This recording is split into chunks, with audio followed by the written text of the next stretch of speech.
dari tema menjadi orang pilihan Tuhan. Boleh bilang sama-sama, dua mulai, menjadi orang pilihan Tuhan. Dikandung maksud melalui tema ini, kita akan menemukan jawaban dari sekian pertanyaan. Apa itu orang pilihan? Mengapa kita harus jadi orang pilihan? Apa yang harus kita lakukan sebagai orang pilihan? Pertanyaan-pertanyaan ini akan kita renungkan dan cari tahu apa jawabannya. Next, diundang berdiri. Kita akan baca sama-sama. 1 Petrus pasal 2 ayat yang ke-9.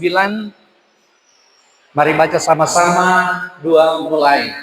Tetapi kamulah bangsa yang terpilih, imamat yang rajani, bangsa yang kudus, umat kepunyaan Allah sendiri, supaya kamu memberitakan perbuatan-perbuatan yang besar dari Dia yang telah memanggil kamu keluar dari kegelapan kepada terangnya yang ajaib. Silakan duduk. Next. Salam sejahtera untuk kita semua. Shalom. Sekali lagi shalom. Siapa di antara Anda yang pernah dapat pilih untuk sesuatu? Minimal ketua kelas. Saya dulu waktu SD sering jadi ketua kelas. Dan saya kira rata-rata yang hadir di sini pernah dapat pilih mungkin ketua OSIS atau ketua apa saja. Yang tidak usah tanya orang Pak ketua kok Sunce. Kita dengar kok Sunce sampai di S2 dapat pilih jadi ketua kelas. Begitu Pak ya. Tapi pertanyaan saya sederhana untuk kita semua yang semuanya pernah dapat pilih. Mau ketua kelas, mau kepala suku, mau apa saja. Pertanyaan saya, kenapa orang dapat pilih? Jawabannya sederhana. Karena orang punya spesifikasi. Ada kelebihan kita. Atau mungkin ada karisma tersendiri yang orang punya, orang lain tidak punya. Dan karena itu, karena orang punya kualifikasi tersendiri, maka orang dapat pilih. Dan bagaimana perasaan saudara ketika pernah dapat pilih? Ada rasa sukacita, amin? Boleh beri kemuliaan dulu untuk Tuhan. Tapi catat dengan baik. Di dunia ini orang boleh punya kualifikasi dan dapat pilih. Tapi kalau sampai orang dipilih oleh Tuhan, orang kualifikasi itu tidak ada artinya. Alias, no. Nah, tidak ada.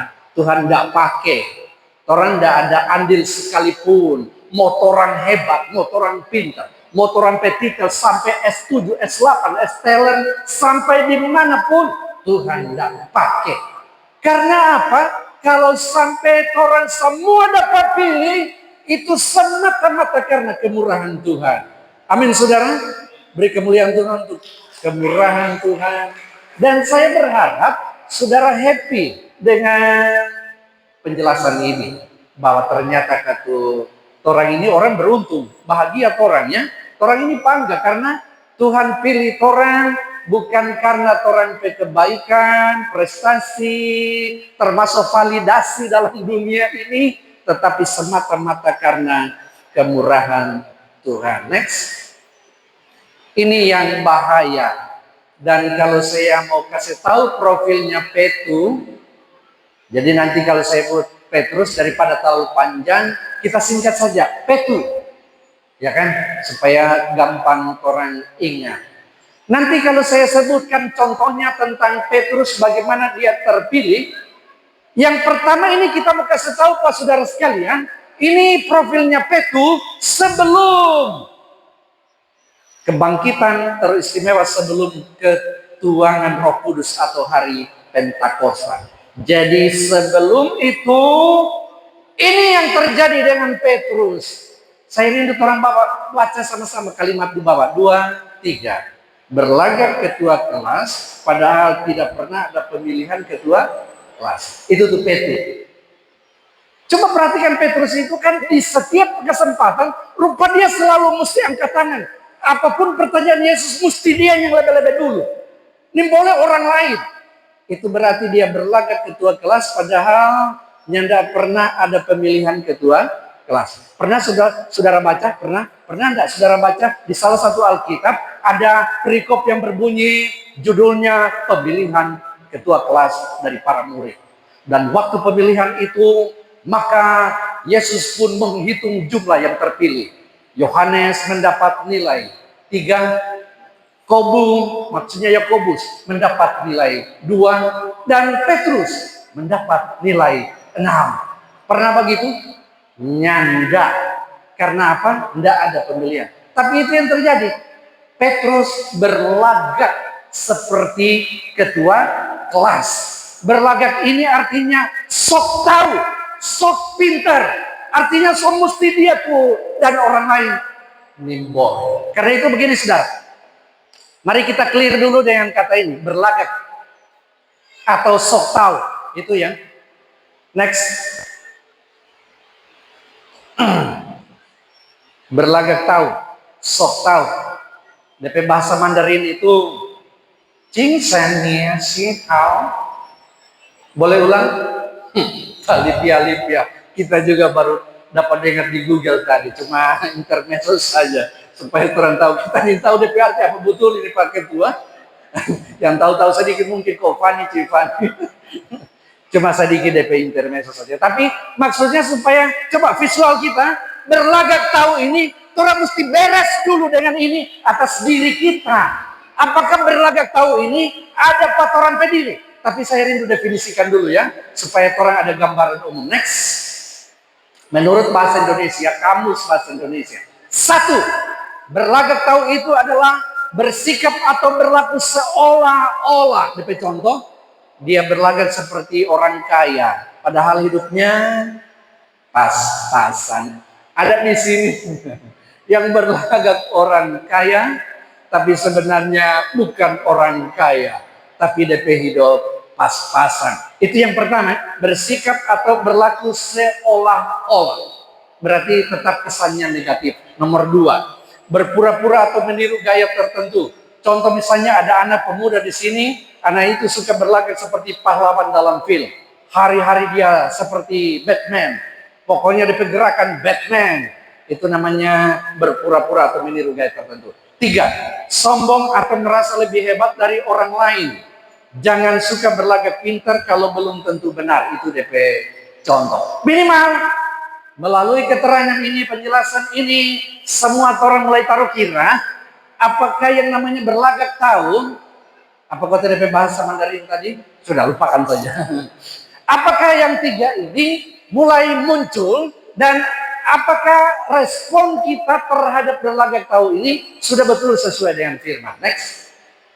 Saya mau suka pulang-ulang ke Petrus karena kita mau kasih contoh bahwa Petrus ini bukan hanya sekedar berlagak seperti ketua kelas, tetapi ada sederet kisah yang membuat berlagaknya Petrus itu berdampak negatif pas soal pertumbuhan iman. Saya kasih contoh ya. Pernah waktu Petrus mendengar dan waktu dia ikut rombongan Yesus dengan murid-murid yang lain, lalu Yesus pada kesempatan itu dia kasih tahu para murid-murid, dan ini pemberitahuan pertama tentang kesengsaraan penderitaan Yesus. Waktu Yesus bilang kepada para murid bahwa aku akan menderita, sengsara dan mati, apa respon Petrus? Dia pergi tarik Yesus pe tangan. Nyanda kata bukan begitu. Terlalu berlebihan. Pelan-pelan. Ya sebagai semungkin pinggir ya. Kok Petrus bilang begitu? Itu nyanda mau terjadi panganan. Nyanda bakalan. Lalu apa Yesus bilang? Enyahlah engkau, bukan enyahlah engkau Petrus, tapi enyahlah engkau iblis. Perhatikan dengan baik, orang yang berlagak tahu Orang yang berlagak itu rentan dipakai setan. Rentan dipakai iblis. Jadi hati-hati kalau berlagak, tahu iblis suka sekali bertanpa akan. Karena ciri-ciri seperti Petrus ini, dia berlagak tahu dan kemudian seret Tuhan Yesus, dia seret, lalu kemudian iblis bekerja, dan itu bahaya bagi orang-orang yang percaya kepada Tuhan. Jadi saudara, itu contoh pertama ya, Petrus. Saya kasih contoh yang lain tentang Petrus. Waktu Yesus dan murid-murid naik perahu, bukan. Waktu murid-murid ada dalam perahu, lalu kemudian mereka lihat Yesus menampakkan diri berjalan di atas air. Siapa yang melompat dari perahu mau ketemu Yesus berjalan di atas air? Siapa? Petrus. Mungkin dalam visual saya, orang so lihat Yesus berjalan di atas air. Mungkin murid yang lain Sebastian, si Yakobus mungkin so pegang itu tiang kapal, dia semua palumpa, kong Petrus dapat lihat. Mungkin dalam hati Petrus bilang, daripada kau lebih dulu, kita jauh lebih dulu. Dan dia melompat. Memang pada awalnya dia bisa berjalan di atas air, tapi pada akhirnya dia tenggelam. Catat dengan baik, orang yang berlagak tahu, Yesus beri keterangan terhadap Petrus kenapa dia tenggelam. Kenapa dia tenggelam? Karena kurang imannya. Dan Alkitab mencatat itu, saudara ya. Rupanya saudara, kalau orang berlagak tahu, nasib pribadi tentang Petrus adalah orang yang punya kecenderungan DP iman kurang. Dan saya kira kasihannya kalau sampai Tuhan menilai kita menjadi orang yang kurang iman hanya karena gara-gara orang berlagak tahu dalam kehidupannya. Ya? Bilang sama samping kiri kananmu, jangan sok tahu. Coba bilang, jangan sok tahu. Mau kurang menapi iman ya, tidak ada artinya percaya Tuhan. Kurang iman itu orang berlagak tahu ya.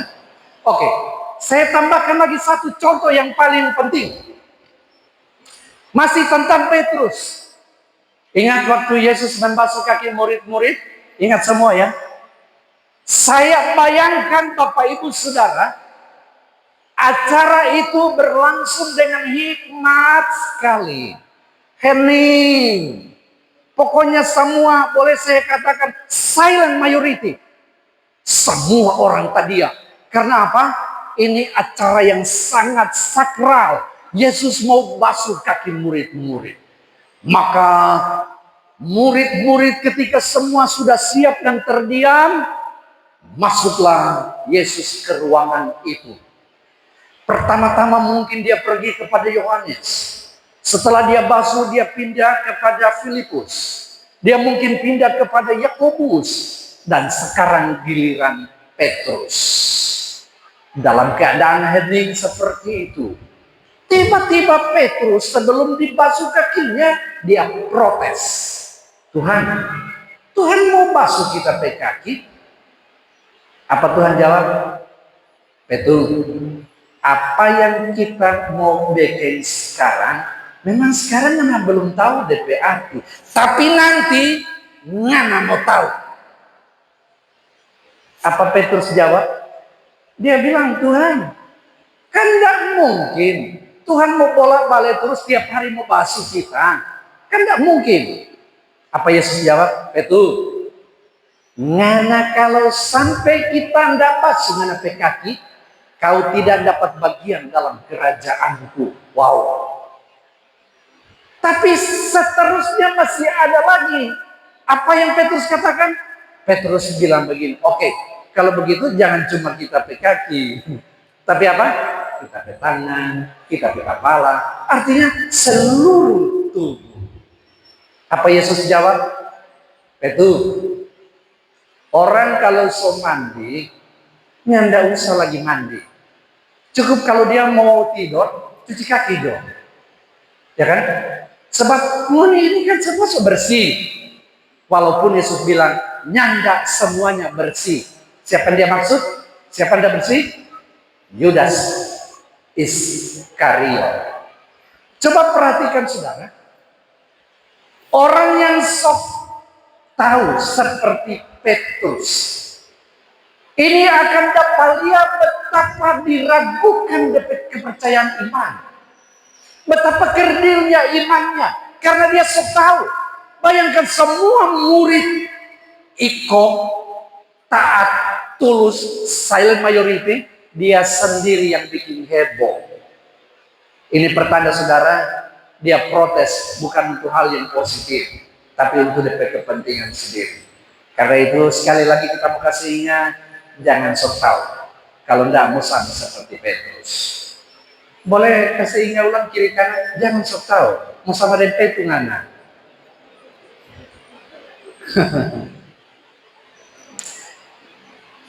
Atau coba saya mau kasih contoh satu lagi ya. Di Taman Getsemani, waktu Yesus ajak ada Petrus dan ada 2 murid yang lain. Yesus bilang begini, Petrus dan teman-teman, mau di sini berdoa, kita mau pergi di sana berdoa di Taman Getsemani. Waktu Yesus pergi berdoa dan selesai berdoa, dia pulang. Dia dapati Petrus dan kawan-kawan sementara apa? Tidur. Bayangkan, Yesus butuh topangan doa untuk sesuatu yang sangat besar yang menegangkan yang dia alami. Ketika dia cuma tasono.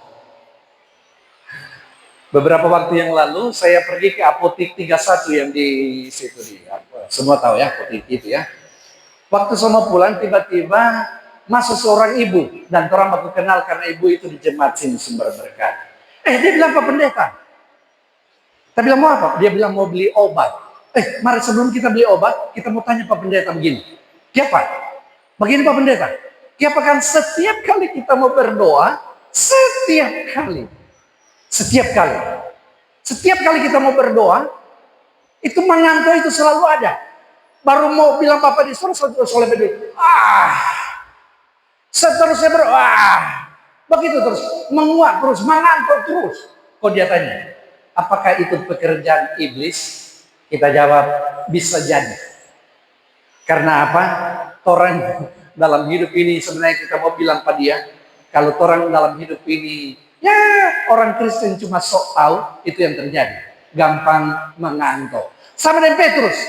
Rupanya yang kita mau bilang kepada kita, dalam kasus Petrus ini, kalau kita sok tahu, maka kita akan menjadi orang yang dicap rohani kita mati. Mati rohani itu orang yang sok tahu. Boleh bilang kiri kanan, jangan sok rohani. Mau mati jangan sok tahu, mau mati rohani kan apa itu. Jadi coba taruh kira di sini, ada enggak di antara saudara yang kalau saya khotbah ini langsung mengantuk. Itu mati rohani dari nama. Ya, apalagi kalau mau berdoa, kesempatan mungkin Bapak Ibu juga pernah melakukan. Tapi ada banyak jemaat yang kadang-kadang kalau doa syafaat itu kesempatan dia tidur. Malah biasa pendeta amin, dia belum amin. Cek para cek, tason.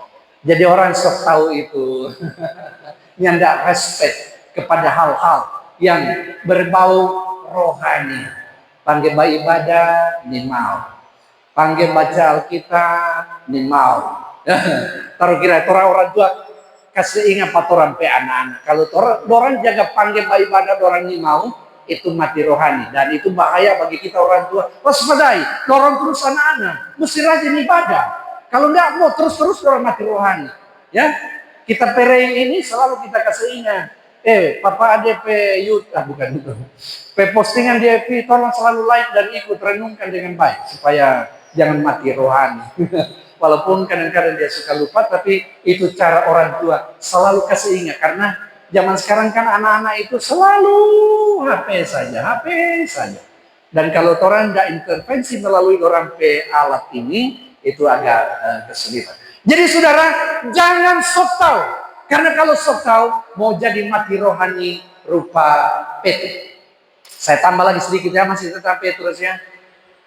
Siapa yang menyangkal Yesus? Petrus. Waktu di Taman Getsemani, Yesus ditangkap. Siapa di antara para murid yang tebas telinga Malkus? Hamba imam besar? Petrus lagi. Semua Petrus. Ini semua gara-gara dia sok tahu. Masih boleh ulang bilang, jangan sok tahu nih, bahaya itu kawan. Bahaya itu bro, kalau sok tahu ya. Oke, setelah profil tentang Petrus ini orang tahu, next. Kita sekarang mau diajar bahwa kalau betul orang ini adalah umat pilihan Tuhan, maka ini yang harus orang mengerti berdasarkan bacaan tadi. Firman Tuhan bilang, tetapi kamulah bangsa yang terpilih. Sederhananya mau bilang, bangsa yang terpilih atau orang terpilih itu jangan sok. Nah, next. Oke, sejak kapan kita menjadi orang yang terpilih? DP jawaban Efesus 1 ayat 4, ini jawaban pertama. Baca sama-sama dua mulai. Sebab di dalam Dia Allah telah memilih kita sebelum dunia dijadikan, supaya kita kudus dan tak bercacat di hadapannya. Jadi ternyata orang ini dapat pilih sebelum dunia dijadikan. Saudara bangga dengan keterangan ini bahwa sebelum dunia dijadikan, orang sudah dapat pilih. Amin. Boleh beri kemuliaan dulu Tuhan. Jadi sebelum Tuhan ciptakan langit dan bumi, Dia solia ribuan tahun yang akan datang, akan ada rizki. Rizki de Pasaul akan lahir dari keluarga de Pasaul Thomas. Dan kita solia, itu yang nama rizki itu, dia kita pilihan. Itu maksudnya, sejak sebelum dunia dijadikan, sudah apa Pi? Wow, hebat sekali. Next. Kalau jawaban historis ada dua, itu mau dapat pilih. Pertama kata mesti orang Israel dulu, bangsa Israel dulu dapat pilih ya. Baca sama-sama Ulangan 7 ayat 6, 2 mulai. Engkaulah umat yang kudus bagi Tuhan Allahmu, engkaulah yang dipilih Tuhan dari segala bangsa di muka bumi untuk menjadi umat kesayangannya. Makanya coba perhatikan sampai hari ini, bangsa mana yang bisa kasih kalah umat Israel? Beda dulu ya. Sekarang luar biasa itu bangsa Israel. Nyanda ada yang dapat kalah. Itu pertanda bahwa memang bangsa ini adalah bangsa pilihan Tuhan. Jadi ini jawaban yang pertama secara historis atau secara sejarah. Allah pilih orang Israel. Next, jawaban yang kedua adalah melalui siapa? Yesus Kristus. Ketika Yesus datang, panggilan menjadi umat pilihan dibuka untuk semua orang, bukan hanya orang Israel. Dan itu yang dimuncul dalam pembacaan kita tadi. Next. Jadi saya rangkum saja, kapan kita menjadi orang terpilih? Pertama dalam rencana Allah, sejak sebelum dunia dijadikan. Dalam sejarah manusia, dimulai dengan orang Israel, dilanjutkan dan digenapi melalui Yesus Kristus. Dan secara pribadi, saat kita percaya kepada Kristus dan menerima keselamatan kita, masuk dalam umat pilihan itu. Saya harap clear. Next. Lalu, karena orang so terpilih, apa yang terjadi dengan hidup kita, dengan identitas kita sebagai orang terpilih? 3 hal. Kita akan menjadi imamat yang rajani. 2, menjadi bangsa yang kudus. Dan yang ketiga, menjadi apa? Umat kepunyaan Allah sendiri. Mari lihat satu-satu. Next. Imamat yang rajani. Ada 2 istilah yang perlu kita mengerti. 1, imamat berasal dari kata imam. Dan rajani berasal dari kata raja. Kenapa imamat yang rajani? Karena kan orang tahu, imam tempo perjanjian lama itu adalah orang yang diberi tugas khusus untuk mempersembahkan korban. Tugas imam itu adalah dia berdiri di hadapan Tuhan atas nama umat. Ulang, imam adalah orang yang apa? Berdiri di hadapan Tuhan atas nama umat. Boleh ulang semua? Imam adalah orang yang berdiri di hadapan Tuhan atas nama umat. Beda kalau nabi. Nabi itu adalah orang yang berdiri di hadapan umat atas nama Tuhan. Boleh ulang sama-sama? Nabi adalah orang yang apa? Orang yang berdiri di hadapan umat atas nama Tuhan. Jadi saudara, kalau dibilang imamat yang rajani, artinya kalau urusan menghapus dosa, ini boleh sambaran, mesti lewat imam. Bawa kambing domba, bawa kalau tidak sanggup, bawa burung tekubur atau burung merpati. Bersyukur kalau Pak Ketua ada bawa piara burung merpati ya. Jadi kalau berlaku ini tradisi, sudah susah. So mesti pergi semua orang Pak Ketua karena Pak Ketua. Tempo dulu itu kalau ada orang berdosa, bawa burung merpati, bawa Pak Imam. Imam, kenapa kita berdosa? Ini kita berdosa. Lalu mesti tumpang tangan di kepala burung merpati, imam sembeli, darah tak curah. Waktu darah tak curah, dosanya diampuni. Mari waktu pulang ke rumah, bakal ada yang bini berdosa ulang. Karena berdosa ulang, bawa ulang burung merpati. Begitu seterusnya. Coba bayangkan kata, kalau praktek penghapusan dosa begini sampai hari ini masih terjadi, apa jadinya orang? Ya, karena, aduh, kalau mau ikut perjanjian lama itu kan rata-rata kambing domba. Domba kan di Sulawesi Utara ini jangan tuh. Yang lebih banyak itu apa? Bokeh. Kambing juga masih kurang. Bokeh. Nah, kalau setiap kali orang bikin dosa mesti bawa bokeh, pendeta Rayus jadi imam, ya. Lalu kemudian waktu Pak Amang bikin dosa, bawa bokeh. Pak Gembala apa kasihan. Lalu kemudian kita suruh tumpang tangan, darah tak curah, dosa selesai. Pak Amang pulang ke rumah, waktu terserah yang Dirman, berdosa ulang. Pak pendeta, kenapa kasihan kita bawa lagi bokeh yang kedua. Darah tercurah. Dan seterusnya, kalau ini yang terjadi saudara, apa jadinya dengan kita? Semua orang kalau misalnya begitu. Saya yakin betul para bokeh ini mau demo dorang. Dorang bokeh ini mau datang ke Tuhan. Masa setiap kali manusia bikin dosa, orang yang korban? Setiap kali manusia bikin dosa, orang itu sasaran? Lalu kemudian Tuhan dengar dorang pedemo. Oh iya kan? Tiap manusia bikin dosa, bokeh sasaran. Nah, kalau begitu mulai dari sekarang, so mesti kita yang turun langsung. Lalu dia cari baron di satu dunia ini kalau ada orang yang tidak berdosa untuk dijadikan korban. Seorang satu dunia tidak ada. Pertama-tama dia pergi di Lamongan. Cari-cari kalau ada orang yang tidak berdosa. Ini ada dapat. Dari ada banyak orang jaga baku dosa dan peda di sana. Tuan baron pergi di Sangir. Wah, banyak orang yang tidur di got. Lalu dia pergi lagi sampai di Silian. dia cari kalau ada orang yang berdosa. Semua berdosa. Seorang satu dunia yang tidak ada. Pada akhirnya Tuhan bilang, so mesti kita yang turun tangan. Kalau tidak akan beres.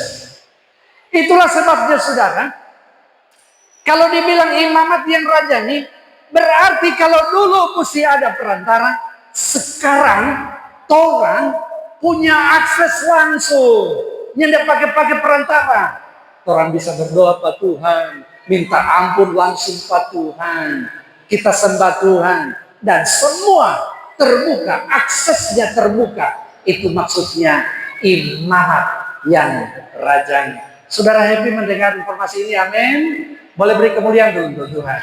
Orang punya akses langsung dengan Tuhan. Kalau dibilang rajani, berarti kita bisa perintah diri kita sendiri, bukan lagi ditentukan oleh sapa-sapa teristimewa oleh imam dalam hidup ini. Oke, next. Kali ini gampang, bangsa yang kudus. Artinya baik orang Israel maupun kita telah disendirikan menjadi orang yang dipilih oleh Tuhan. Next. Yang terakhir, umat kepunyaan Allah sendiri. Sederhananya, orang ini so Tuhan punya. Ulang, orang so Tuhan punya. Boleh sama-sama bilang 2, 3. Orang ini Tuhan so punya. Next. Baca sama-sama 2 mulai. Kita bukan milik dunia. Bukan milik iblis. Bukan milik diri sendiri. Tapi kita milik Allah. Jika kita milik Allah, maka kita tidak akan dibiarkan sendiri.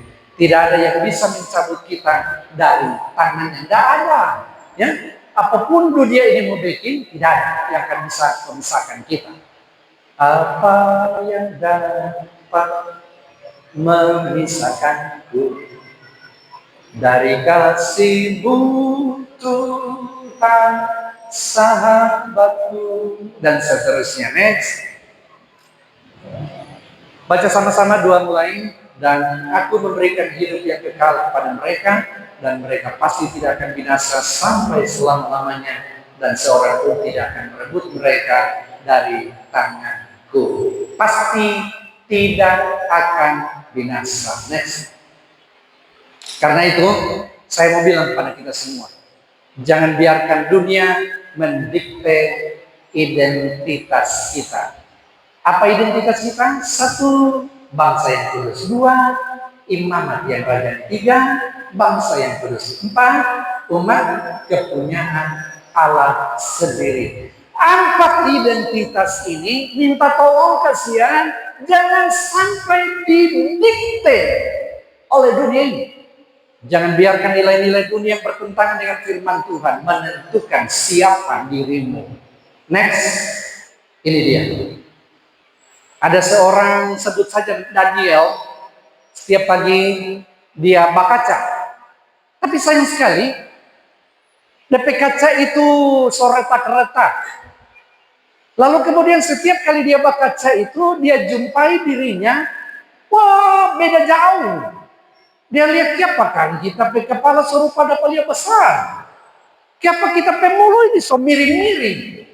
Siapa kita pe mata ini tak angka sebelah. Macam-macam. Itu karena dia berkaca di kaca yang retak. Sampai suatu hari, next, ada orang yang kasih pinjam kaca yang bersih dia. Dan dia pun tak kaget dia. Om dia bilang, hei, ganteng karut kita ya. Karena apa? DP kaca so jelas. Dia senang sekali karena dia dapati DP diri, wajahnya luar biasa karena kaca yang dia pakai adalah kaca yang baik. Sebenarnya yang saya maksudkan adalah orang ini sebenarnya berkaca di dua kaca. Satu, kalau berkaca di cermin yang retak, itu sama dengan berkaca di dunia. Semua yang ditawarkan dunia itu kaca yang retak. Tapi cuma ada satu kaca yang jelas, yang akan membuat orang happy menjalani hidup ini, yakni berkaca kepada firman Tuhan. Next. Dunia, boleh baca sama-sama dua mulai. Dunia adalah cermin yang besar. Jika kamu terus melihat dirimu melalui cermin dunia, kamu akan mendapat gambaran yang salah tentang siapa dirimu. Tapi ketika kamu melihat dirimu melalui firman Tuhan, kamu akan menemukan identitasmu yang sejati di dalam Kristus. Next, ini yang terjadi. Sebelah kiri itu berkaca pada firman Tuhan. Yang sebelah kanan itu berkaca di cermin yang retak. Kalau berkaca di firman Tuhan, ini yang terjadi, kamu akan jadi anak Allah. Tapi kalau berkaca di cermin yang retak, dunia, kamu tidak berharga kecuali kamu sempurna. Kamu dikasihi tanpa syarat kalau firman Tuhan. Kamu harus layak dulu untuk dikasihi. Identitasmu ada di dalam Kristus. Tapi di dunia, identitasmu ditentukan oleh prestasi. Nanti kalau kamu bagus, nanti kalau kamu diakui orang, baru kemudian identitasmu ada. Yang terakhir, hidupmu punya tujuan kekal. Tapi kalau berkaca di dunia, hidup ini cuma soal cari enaknya dan sukses. Saya berharap rekomendasinya jelas. Jangan berkaca di cermin yang retak, tapi berkacalah di cermin yang bersih. Next. Karena itu mari kembali ke Petrus. Karena tadi orang bombardir Petrus. Sekarang kata bukan Petrus yang dulu.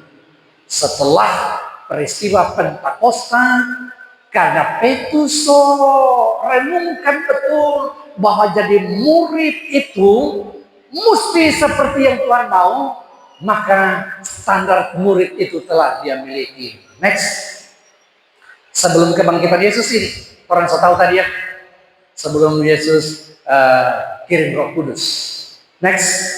Tetapi setelah peristiwa Pentakosta, ini dia berani, dia bijak, mengerti rencana keselamatan Allah, dia mengandalkan anugerah Allah. Berani memberitakan Injil. Coba perhatikan, ini Petrus ini di peristiwa Pentakosta, dia satu-satunya murid yang satu kali berkhotbah.